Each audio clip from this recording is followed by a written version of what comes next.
Ada 3 orang yang doanya tidak ditolak oleh Allah. Tapi lah panik kita dek berdoa. Doa kita tidak jauh dikabulkan oleh Allah. Bahkanlah disabuikan pula doa orang tua terhadap anak, doa orang yang berpuasa, doa orang yang safar, doa orang yang kena zalimi diijabah oleh Allah. Tapi kok tiba di kami enggak? Kok tiba di ambo enggak? Maka mari kita periksa. Jemaah tarawih yang dirahmati Allah, mari kita periksa diri kita. Dalam hadis disebutkan oleh baginda Rasulullah, hadis yang lain, innallaha thayyibun la yaqbalu illa thayyiban. Sesungguhnya Allah itu elok dan indak menerima kecuali nan elok pula. Lalu dibaca oleh Nabi ayat di antaranya surah Al-Baqarah ayat 172. A'udzubillahi minasyaitonirrajim. Ya ayyuhallazina amanu kulu minat thayyibati ma razaqnakum. Makanlah rezeki yang telah kami berikan kepadamu, rezeki nan elok-elok. Washkuru lillahi in kuntum iyyahu ta'budun. Perintah itu dilanjutkan dengan perintah bersyukur. Lalu dilanjutkan oleh Nabi hadis itu dengan menyebutkan seorang yang berdoa, seorang yang dalam perjalanan. Saking jauhnya perjalanannya disebutkan dalam perjalanan yang panjang. Lah lama dalam perjalanan. Tadi disebutkan orang yang dalam perjalanan doanya makbul kan, diterima oleh Allah. Tapi kok disebutkan Nabi? Ada orang yang dalam perjalanan doanya tidak diterima oleh Allah. Saking jauhnya perjalanannya, saking lamanya perjalanannya, sampai rambutnya lah kusam lah, panjang lah, kumal. Wa yamuddu yadayhi ila sama, nyangkik tangannya ke langit begitu, berdoa ya Rabb, ya Rabb, ya Rabb. Tapi tidak dikabulkan oleh Allah, dah kata Nabi. Fa anna yustajabu lahu, bagaimana mungkin Allah mengabulkan doanya, kata Nabi? Karena sampai hal. Wa mat'amuhu haram, karena nanyo makan haram. Wa masrabuhu haram, nanyo minum haram. Wa malbasuhu haram, nanyo pakai pun haram. Pakaian yang nyo pakai berasal dari yang haram. Rumah nanyo tempati berasal dari yang haram.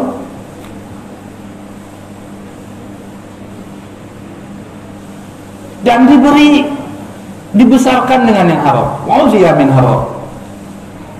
Fa'anna yustajabu lahu, kata Nabi. Bagaimana mungkin Allah akan mengabulkan doanya, walaupun tadi disebutkan di hadis yang lain, orang kok dijamin oleh Allah doanya dikabulkan oleh Allah, tapi ada pengecualian. Ada pengecualian. Walaupunlah dijamin doa awak akan diijabah oleh Allah, tapi kalau nan wak makan haram, nan wak minum haram, nan wak pakai adalah haram, berasal dari yang haram, tidak akan diterima doa kita oleh Allah.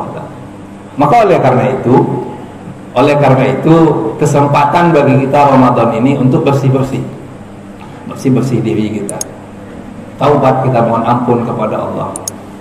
Jika yang haram itu berkaitan hanya dengan, tidak berkaitan juga mudah gitu, mohon ampun langsung kepada Allah ya. Kalau nan wak makan itu benda yang contohnya ayam awak ya. Kira tidak Nabi ya, dengan menyebut bismillah lah, langsung saya Nabi ya, lalu dimakan. Nya ayam awak, tidak lah ayam kawan, kan haram wak makan tuh. Karena tidak menyebut nama Allah wa nabiha. Wa mohon ampunnya kepada Allah. Ramadan kesempatan bagi kita untuk mohon ampun kepada Allah. Tapi kalau yang berhubungan dengan orang lain, ayo minta relaan gitu. yo minta maaf gitu, yo minta direlakan. Jika nyo nak namuh direlakan, dibayar harus dibayar. Inilah kenapa di akhir Ramadan kita mohon maaf lahir batin. Kenapa di akhir Ramadan kita mesti mohon ampun, mohon maaf kepada saudara kita? Karena asumsinya kita lah diampuni dosa di Allah, dosa kepada Allah, tapi dosa sesama manusia diampuni oleh Allah setelah ada keredaan antara kita.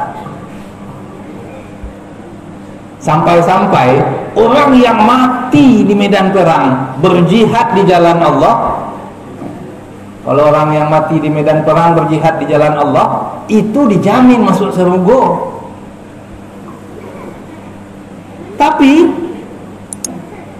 Tapi ada pengecualian lain. Ya. Kalau nyo punya kewajiban dan kewajiban ko alun nyo tunaikan, janji alun ditepati, maka lun jadinya bisa masuk surga sampai nyelunasi kewajiban, nyetunaikan kewajiban. Mode itu mana? Kalau ada kesalahan minta maaf. Makanya kalau kita takziah kan ahli waris menyampaikan itu. Tapi hendaknya itu tidak formalitas saja. Hendaknya memang itu disampaikan dari hati yang terdalam. Kok dapat memang ahli warisnya mana langsung? Anak mana langsung yang mengecek.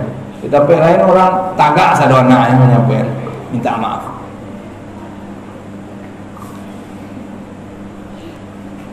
Begitu mana berharap dimaafkan kesalahan orang tuanya.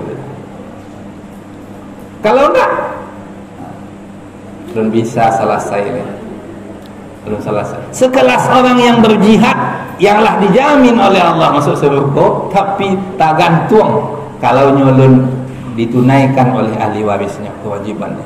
Maka kita nak jangan banyak mana kerja ahli waris kita, ya kita kurang-kurangi lah mereka. Nah inilah kenapa di ujung Ramadan kita mesti minta maaf pula sesama kita. Karena apa? Dosa sesama manusia memang harus berkarilan gitu. Dan dosa kepada Allah diampuni, mudah-mudahan diampuni oleh Allah di bulan Ramadan. Karena Ramadan adalah bulan ampunan. Orang yang berpuasa di bulan Ramadan dan malamnya melaksanakan qiyam Ramadan, Allah ampuni dosanya yang telah berlalu. Tapi itu dosa kita kepada Allah dan dosa sesama manusia. Harus berkerelaan gitu, minta maaf sesama kita. Ini saja kami sampaikan, semoga bermanfaat adanya bagi kita. Kesimpulannya, orang tua berdoalah kepada Allah untuk anak dengan doa yang baik. Ya, jangan sampai ada terlontar dari mulut kita ucapan yang tidak baik untuk anak-anak kita. Yang kedua, kita yang berpuasa berdoalah kepada Allah, mintalah kepada Allah semua permohonan, mudah-mudahan dikabulkan oleh Allah. Dan yang ketiga, orang yang dalam safar dan atau juga orang yang pemimpin yang adil atau juga orang yang terzolimi, doanya dikabulkan oleh Allah. Semua itu Allah kabulkan doanya, tapi syaratnya mesti kita bersih dari yang haram. Kalau masih ada yang haram dari kita mohon ampun kepada Allah dan mohon direlakan oleh saudara-saudara kita. Semoga kita memang kelak nanti selesai Ramadan keluar menjadi Idul Fitri, kembali ke dalam kesucian sebagaimana saat kita baru lahir. Hadanallahu wa iyyakum ajmain. Ambo mohon ampun kepada Allah dan mohon maaf kepada Bapak Ibu semua. Semoga kita Ramadan yang tersisa kita bisa maksimalkan ibadah kita kepada Allah. Amin.